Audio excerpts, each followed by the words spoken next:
In order to provide some background, my mother-in-law is the type of person who enjoys flaunting even the smallest achievements in the most extravagant manner.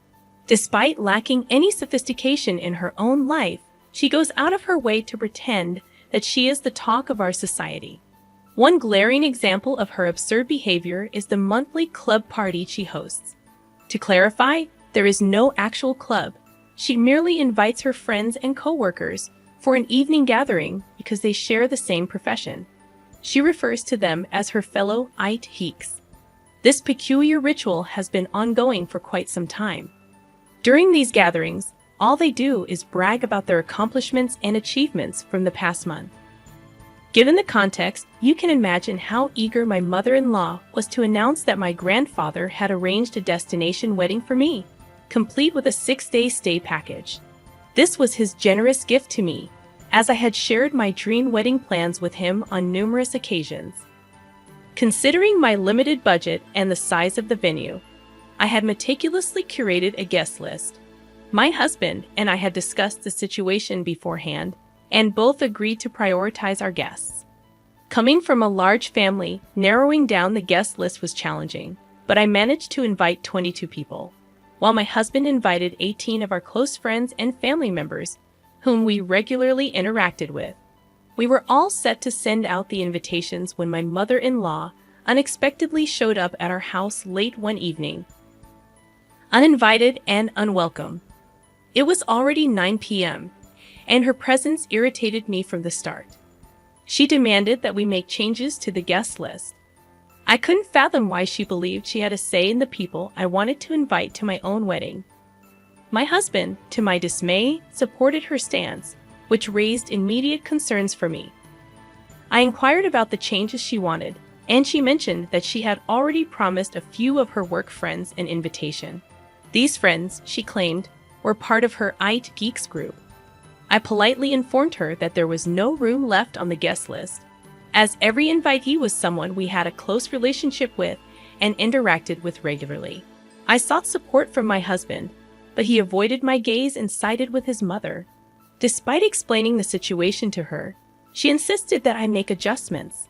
Frustrated, I showed her the guest list, emphasizing that every individual on it was someone intimately connected to our lives, and there was simply no way to exclude them.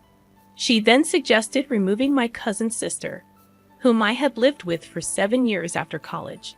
Her reasoning was that my cousin had moved to Birmingham recently, and it would be inconvenient for her to travel to the States. My patience wore thin, and I asked my husband to reason with her, but he continued to support her perspective, emphasizing the importance of inviting her chosen guests, especially after she had shared details about the destination wedding with them. I tightened my lips in frustration, feeling utterly lost on how to reason with my own fiancé, who was clearly being irrational. My anger boiled over, prompting me to storm out of the room. The following day, I woke up with a resolve. I would give them a taste of their own medicine. If they could be so thoughtless about my wedding, all for the sake of saving face in front of their colleagues, then I could be equally inconsiderate. I dialed my grandpa and recounted the events from the previous night. When I finished explaining, I made it clear that I wouldn't waste my energy trying to make them see reason. Instead, I decided to strip away the main attraction from their little charade. I informed my grandpa, whom I loved dearly, that I was removing him and grandma from the guest list, along with my dad's brother and his family. I also asked him to resign the gift he was giving me since he was no longer invited. Thankfully, my grandfather understood my intention and supported me without harboring any resentment. When I sent the updated guest list to my mother-in-law and fiancé, they were taken aback. I calmly informed them that those were the only individuals I could remove, but in doing so, we had lost our wedding venue. I made sure my fiancé understood the urgency of finding a new venue within the next 2 months or postponing the wedding. Additionally, there was the hassle of reprinting the invitation cards and arranging accommodations for out-of-town guests. I wanted both of them to grasp that none of this predicament would have arisen if it weren't for the generosity of someone in my family who had funded half of our wedding. However, I didn't expect them to suddenly start apologizing for their actions. My mother-in-law came over again, expressing remorse for coercing me into altering the guest list. She implored me to call my grandpa and invite him back, asking him not to cancel the hotel reservation or make any changes. I couldn't help but wonder why she was apologizing now, after she had already achieved what she wanted. She had made a commitment to her colleagues, and now they were receiving invitations.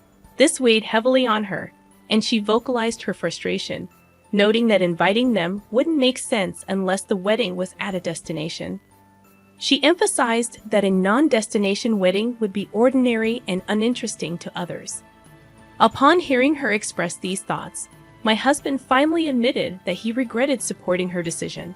However, I wasn't ready to let his actions off the hook so easily. I reminded him that he shouldn't need extreme measures for him to support me in obvious situations. Although he apologized once again, I made it clear that my decision was final. It was a done deal, and even if I were to re-invite my grandpa, we wouldn't get back his incredibly generous gift. Was I being an angel for standing my ground? I recognized that, ultimately, the wedding was mine, and I should focus on myself. Yet, I couldn't help but feel a bit petty about not reversing my decision. Did this make me a bad person? However, my mother-in-law wasn't finished causing problems for us. As I mentioned in my previous post, I had no intention of asking my grandpa to reinstate his gift. This decision visibly upset my mother-in-law to the point where she began the habit of calling my fiancé every other day. She portrayed me as an ungrateful troublemaker seeking revenge. While, yes, I had taken certain actions that made me feel good, her labeling me ungrateful when she was responsible for this situation felt like too much. But it didn't end there. She went a step further, advising my fiancé to reconsider his life decisions, insinuating that what I had done was just the beginning and that his life would be this way if he married me. During one of these conversations, my fiancé was speaking on speakerphone, and I overheard these hurtful words. I was grateful for this transparency because I knew that my fiancé typically concealed anything that could potentially create discord in our relationship. He did tell his mother that she had crossed the line, but he didn't confront her more assertively. It's his relationship with his mother, and I understand that I can't ask him to sever ties with her just because she dislikes me. However, I am aware that if her interference continues, I might reach a breaking point, as I can't imagine enduring this for the rest of my life. Today, I had a heart-to-heart with my grandpa, sharing the news about the new wedding venue we had secured. While it didn't align with the vision I cherished my whole life, it was still a beautiful place, and I found happiness in it. I reassured him that he was invited again, and his laughter warmed my heart. My gratitude and love for him overwhelmed me. He had consistently supported me in everything I did, and he continued to do so now. Confronting my husband about my mother-in-law's escalating behavior became necessary.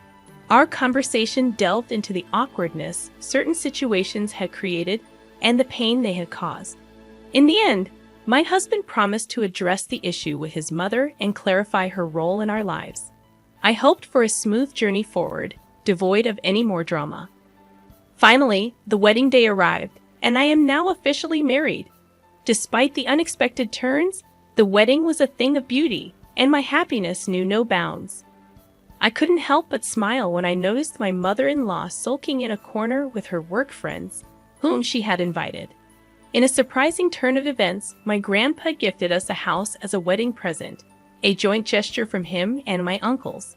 In the grand scheme of things, I am just thrilled to embark on this new chapter of my life with my husband. I wanted to share this update with all of you who have been a part of this journey in your own way. It infuriates me when people believe they have the audacity to dictate how someone should get married or whom they should invite. It's high time someone reminded your mother-in-law that her time to influence these decisions is over. If she wants to flaunt, she can plan her own event in the future. You should firmly tell her to back off and leave you in peace. Are you absolutely certain about marrying that guy? Anyone with an ounce of insight would have seen through the manipulative game your mother-in-law was playing, and yet he supported her. You're not clueless, but perhaps you should scrutinize your life choices more closely. On a personal note, I live in Queensland while my family resides in New South Wales. Recently, my parents and my 27-year-old sister decided to invite themselves to my house for a week-long holiday after their cruise got canceled. Frankly, I wasn't thrilled about them staying for such an extended period, especially considering I'm pregnant and already juggling the responsibilities of caring for a 2-year-old. To complicate matters, our house isn't spacious enough to accommodate multiple guests. I have only one spare queen-size bed, which my parents were occupying. My sister, however, opted to sleep on my couch. She could have shared my bed with me since my husband is away for work, but her snoring and my constant nudges to roll over didn't make it a viable option. After 2 days of their stay, during dinner on the second night, my dad dropped a bombshell. He casually mentioned that they had invited my sister's boyfriend of just 5 weeks to fly up and stay with us for the entire weekend. He had already booked a ticket and would be arriving on Friday morning at 9 a.m. I had never met my sister's boyfriend. After all, he had only been part of the family for 5 weeks. What infuriated me was that no one bothered to consult me beforehand. Moreover, I didn't have the space for him to stay comfortably. He would have had to sleep on my couch, and my sister would either need to share the couch or my bed with him. The idea of a stranger sleeping in my house while my 2-year-old son was in his own room was unsettling. In sheer frustration, I called my husband, and together we decided to firmly refuse the arrangement. We believed their behavior in inviting a stranger into our home was completely unacceptable. When I called my sister to communicate our decision while I was at work, my mother exploded in anger. She berated me, questioning my judgment and accusing me of doubting their ability to judge someone's character. According to her, they wouldn't invite someone into our house who couldn't be trusted, even though they had met him fewer than 10 times. Eventually, they hung up on me, hastily packed their belongings, and left my house. Later, they sent me a text message claiming that my husband had manipulated my thoughts against them, and that they were leaving not because they were wrong, but because I had been an inhospitable host. According to them, I had become a terrible person since being with my husband for the past 10 years. 3 days passed, and they attempted to call me, acting as if nothing had transpired. Their inability to comprehend my reaction left me utterly baffled. I am left wondering if anyone can shed light on their perspective and help me make sense of this situation. Am I overreacting? I don't think so. I believe I was being a responsible parent, not an unreasonable person. I didn't invite them, and I certainly don't have a serial obligation to be a gracious host to a family that essentially invaded my home. To top it off, they invited a fourth person, a complete stranger, to stay without my knowledge or consent. Their entitlement is baffling. It's almost like they can't stand the fact that I've grown up and am making decisions without seeking their approval. This is the moment to establish boundaries. In my response, I made it clear that I'm not a terrible host because I didn't invite them in the first place. They invited themselves. I generously accommodated them despite the disruption to our usual routines. However, inviting another person into my home without my consent was completely unacceptable. Their tantrum when I refused to cave in and their subsequent decision to leave for alternative accommodation, all the while attacking my character, means there will be a new set of rules before I consider hosting them again. I won't be going to hang out with them after the immature behavior they displayed in my house. I've had enough of their inappropriate actions for now, and I've decided to limit my contact with them until I feel I can face them again. They crossed a line by inviting someone I've never met into my home without my approval. They didn't ask, they simply informed me that it was happening. The fact that they mentioned my seemingly good mood indicates they were aware it wasn't a good idea. They assumed I would be a pushover and allow it. I'm standing up for myself and the safety of my children, and I know I'm not in the wrong here. I'm a 33-year-old woman, currently 5 months pregnant, while my 35-year-old husband is away on a business trip, set to return next month. This is my first pregnancy, and recently, I've been required to continue working at the office. When I first met my husband, he was incredibly skinny, and his eating habits were restricted due to his mother's cooking. She avoided spices, sauces, herbs, and even salt, sugar, and pepper, believing this bland approach was healthier. My husband grew accustomed to this tasteless diet, but when he tried my cooking, he realized there was a world of flavor beyond his mother's limited recipes. One Wednesday, I indulged my curry craving and made a large batch. While I usually had pre-prepared meals in the freezer, this time, I gave in to the temptation. I left the extra portions in the fridge. On that day, my in-laws unexpectedly visited, having a spare key in case of emergencies. When I returned home, ready to enjoy my curry, I found it replaced by a dish made by my mother-in-law, who had thrown my meal away, claiming it tasted spoiled. Unable to stomach her cooking in my pregnant state, I discreetly gave the unwanted food to a homeless person. However, someone witnessed my act of kindness and informed my in-laws. Suddenly, I found myself bombarded with accusatory messages, even from my mother-in-law.